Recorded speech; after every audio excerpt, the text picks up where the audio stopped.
1 அக்டோபர்லேருந்து 24 November வரைக்குமான காலகட்டத்தில் இந்த பீரியடுக்கு நமக்கு இயல்பு மழை 33 சென்டிமீட்டர், இன்று வரை பதிவான மழையளவு 34 சென்டிமீட்டர், இயல்பிலிருந்து +5% அதிகமாக தமிழகத்திற்கும் புதுவை மற்றும் காரைக்கால் பகுதிகளுக்கு பதிவாகியிருக்கு.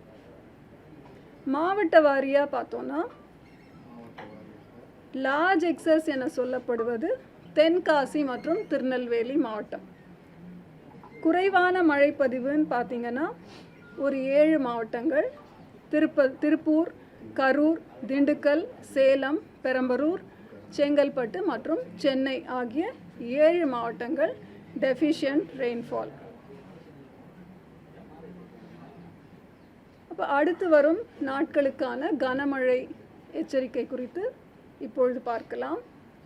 இன்று அடுத்த நாளை 8:30 மணி வரைக்குமே எந்தெந்த மாவட்டங்களிலே கனமழையோ இல்லை மிக கனமழையோன்னு பார்த்தா 2 மாவட்டங்கள், அதாவது தென்காசி மற்றும் திருநெல்வேலி மாவட்டத்தின் மலைப்பகுதிகளுக்கு ஓரிரு இடங்களில் கன முதல் மிக கனமழை பதிவாகும் வாய்ப்பு உள்ளது. ஆரஞ்ச் அலர்ட் இந்த 2 மாவட்டங்களுக்கு தரப்பட்டிருக்கிறது. ஏனைய தென் கடலோர மாவட்டங்கள் மற்றும் டெல்டா மாவட்டங்களுக்கு கனமழை எச்சரிக்கை விடப்பட்டுள்ளது. நாளை 25ஆம் தேதி நவம்பர் 4 மாவட்டங்கள், தென் கடலோர மாவட்டங்கள் கன்னியாகுமரி, திருநெல்வேலி, தூத்துக்குடி மற்றும் ராமநாதபுரம் கனமழை எச்சரிக்கை தரப்பட்டுள்ளது. 26ஆம் தேதி நவம்பர் தென்கடலோர மாவட்டங்கள் மற்றும் டெல்டா மாவட்டங்கள் 7 மாவட்டங்கள். 27ஆம் தேதி தூத்துக்குடி, ராமநாதபுரம், புதுக்கோட்டை, தஞ்சாவூர், திருவாரூர், நாகப்பட்டினம் இங்கு கனமழை. மற்ற மாவட்டங்களிலே இடியுடன் கூடிய மழை, லேசானது முதல் மிதமான மழை பெய்யும் வாய்ப்பு உண்டு இந்த 4 நாட்களுமே.